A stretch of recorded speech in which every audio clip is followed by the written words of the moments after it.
ایک نوجوان دشت و صحرا کا سفر کرتا تھا اور مجاہدہ نفس میں مصروف تھا، عبادت الہی میں مصروف تھا۔ اچانک دریا کے کنارے اسے ایک سیب تیرتا ہوا نظر آیا۔ اس نوجوان کو بھوک نے ستایا تھا، سیب اٹھایا اور اٹھا کر کھا لیا۔ تھوڑی دیر بعد احساس ہوا کہ یہ سیب جو ہے یہ تو کسی کا مال ہے، بغیر اجازت میں نے کھا لیا، کہیں ایسا نہ ہو کہ میں اس سیب کی وجہ سے اللہ کی بارگاہ میں پکڑا جاؤں۔ خوف خدا تھا اس کے دل میں۔ تلاش کرتے کرتے دریا کے کنارے چلتے چلتے چلتے ایک باغ میں پہنچا۔ دیکھا وہاں سیب کے درخت تھے، سمجھ گیا کہ اسی باغ کے درخت سے سیب دریا میں گرا ہوگا اور دور کسی علاقے میں میں نے سیب کو کھایا ہے۔ باغ کے مالک کے پاس پہنچے، یہ گئے ان کے پاس اور جا کر کہا کہ حضور میں آپ کے باغ کا ایک حق، ایک سیب میں نے کھا لیا ہے، اللہ کے لیے مجھے معاف کر دیں۔ تو باغ کے مالک نے کہا ایسے تو معاف نہیں کروں گا۔ وہ سمجھ گئے تھے کہ بندہ بڑا کمال کا ہے، اس کو اور امتحان میں ڈالنا چاہیے۔ اور انہوں نے کہا کہ تمہیں میری مزدوری کرنی ہوگی، باغ کی رکھوالی کرنی ہوگی 12 سال تک، 12 سال ایک سیب کے لیے۔ لیکن نوجوان جانتا تھا کہ دنیا میں تو کسی کا بدلہ چکایا جا سکتا ہے، آخرت میں تو مارے جائیں گے۔ کہ ٹھیک ہے حضرت۔ 12 سال محنت کرتا رہا، مزدوری کرتا رہا، مالی بن کے کام کیا۔ آفٹر 12 ایئرز، 12 سال کے بعد کا حضرت اب تو معاف کر دیں، کہ نہیں ایک اور بھی کام کرنا ہوگا۔ میری ایک بیٹی ہے، اس کے اندر 4 عیب ہیں۔ آنکھوں سے اندھی ہے، پیر سے لنگڑی ہے، زبان سے گونگی ہے، ہاتھ کے بغیر تمہیں اس سے شادی کرنی ہوگی۔ نوجوان کہتا ہے پھر تو معاف کر دیں گے۔ کہ پھر 2 سال یہیں رہنا پڑے گا، پیدائش ہوگی بچے کی، اس کے بعد چھوڑ دوں گا۔ اتنا بڑا امتحان۔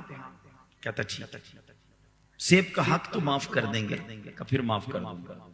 شادی ہوتی ہے، نکاح ہوتا ہے۔ یہ نوجوان اپنے جب شادی کے کمرے میں جاتا ہے تو گھبرا جاتا ہے کہ کہا تو یہ گیا تھا کہ اندھی، لنگڑی، لولی، بہری، مگر یہ تو آنکھ بھی سلامت، کان بھی سلامت، زبان بھی سلامت، پرفیکٹ، خوبصورت دوشیزہ۔ نوجوان کہتا ہے حضور لگتا ہے غلطی ہو گئی، آپ نے نکاح تو پڑھایا تھا، یہ تو اندر کوئی اور عورت ہے۔ کہا بیٹا یہی میری بیٹی ہے۔ اب وہ بزرگ مسکرائے کہ جب تم پہلی بار آئے تھے نا میرے پاس سیب کا حق بخشوانے، مجھے اسی وقت احساس تو ہو گیا تھا کہ تم بڑے نیک ہو، خوف خدا والے ہو، مگر تمہارا ایک اور امتحان لیا۔ 12 سال تک تم اللہ کی رضا کے لیے میرے پاس کام کرتے رہے۔ جب میں نے جان لیا نا تو پھر میں نے تمہیں اپنی بیٹی سے رشتہ کروایا ہے۔ سنو میری بیٹی لنگڑی نہیں ہے، اس لیے لنگڑی کہا تھا کہ وہ بے پردہ کبھی اپنے گھر سے باہر چلی ہی نہیں ہے۔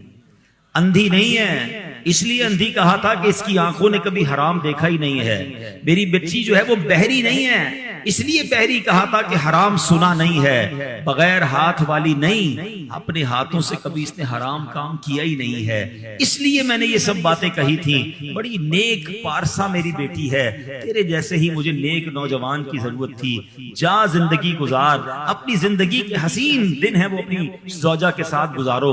اب میرے پیارے اسلامی بھائیوں ذرا سوچئے گا، عورت کتنی نیک ہے، لڑکا کیسا ہے جو ایک سیب کا حق بخشوانے اتنی محنت کر رہا ہے۔ دونوں نیک اور پارسا ملتے ہیں تو آپ کو پتہ ہے ان کے یہاں اولاد کون پیدا ہوتی ہے؟